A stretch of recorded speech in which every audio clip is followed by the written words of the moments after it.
Hi everyone, this is Deanna Stentner, and this is my assignment on Google Calendar.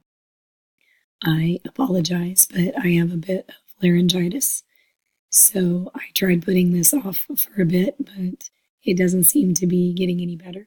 So I'm going to go ahead and give this my best shot.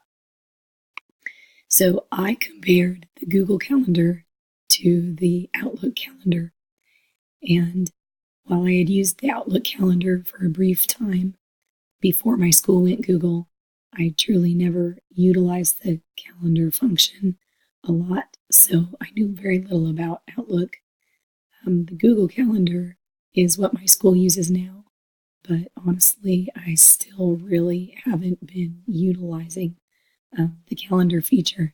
So prior to this assignment, I really didn't have a lot of knowledge about either of these calendars.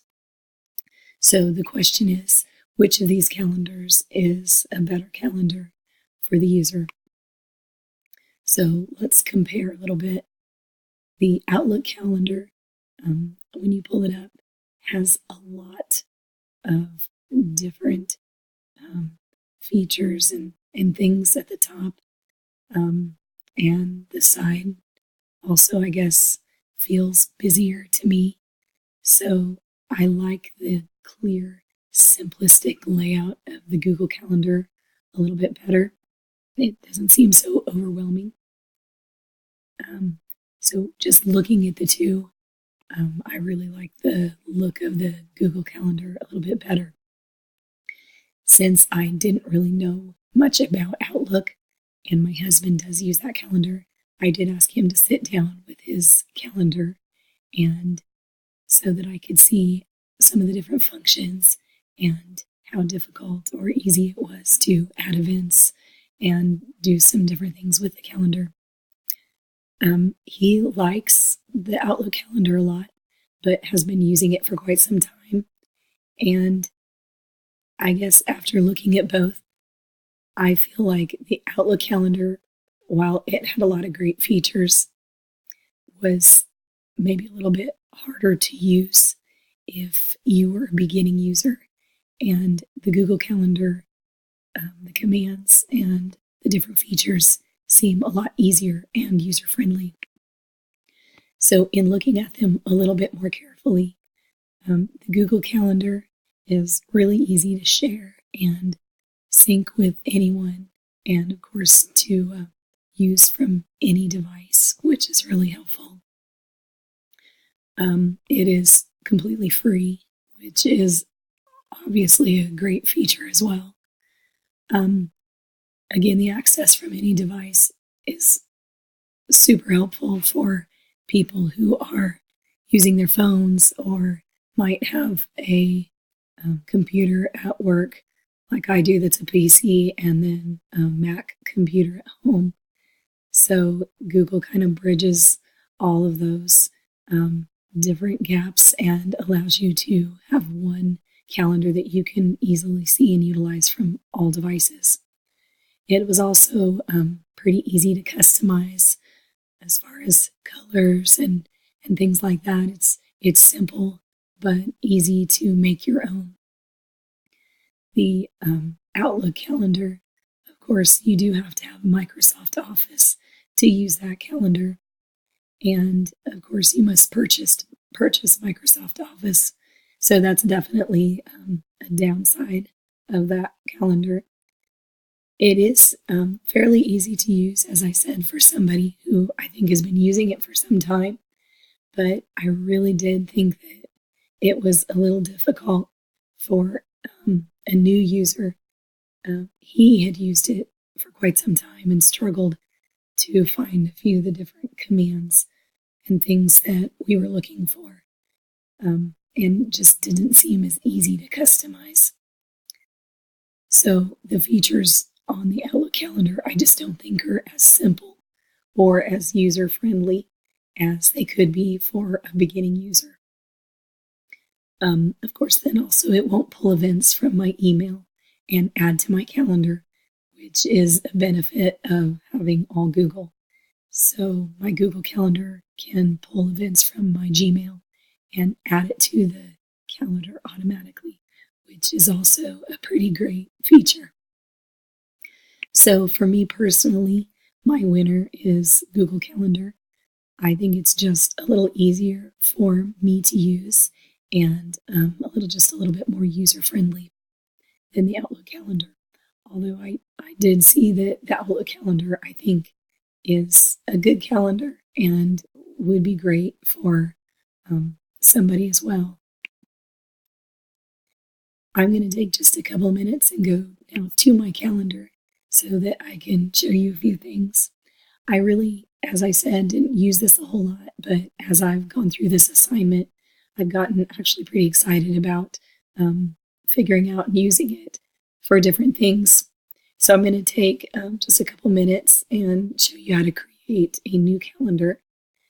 It did throw me a bit over here where it said add a coworker's calendar, but that's actually just, if you hit that plus, you can just create a new calendar by clicking on that. If you want to just add a calendar, for example, let's say I want to add a calendar for home for my kids' events.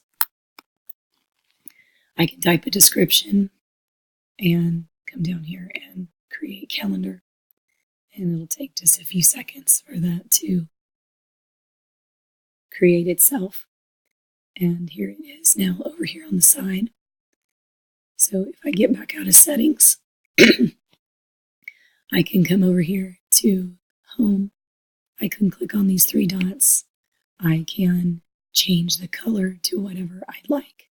So if I want my home events to be avocado green, then I can change the color. I can go back to those three dots. If all I want to see is my home calendar, so I can quickly and easily see what kind of events I have going on, you could click display this calendar only, and only those home events will show up on your calendar. I don't have any at this point, so I won't click that. If you click on it, or you can click on the box, it will take those calendar events off your calendar. So if you click back on it and keep these all clicked, then all of the calendars that you have over here on the side are going to show their events on your calendar. I did notice, of course, that right away, if the events are in the past, it does kind of make them a little bit lighter, so you can tell that they're past. And then, of course, your upcoming events are a little bit darker. Adding events is really easy. If you just click on the day that you want, you can add an event. So, for example, my school for 5th grade, we are going to the symphony on Monday, the 16th. Oops, if I can spell it. So if you title it symphony, and you can, since this is an event, just leave it on event. And you can click this for any calendar you want. Since this is a school event, I'm going to leave it right there on school and hit save. And now I have my event on the 16th showing what we're going to be doing. Something else that I found that I really loved is that it's easy to not only add an event, but add attachments to that event. So we have parent-teacher conferences next week. So, for example, I can come over here to the 18th, and before teacher conferences, we have professional development time. So I can add PD here. And I have an agenda that was sent to me by my principal for what we're going to be doing for that day.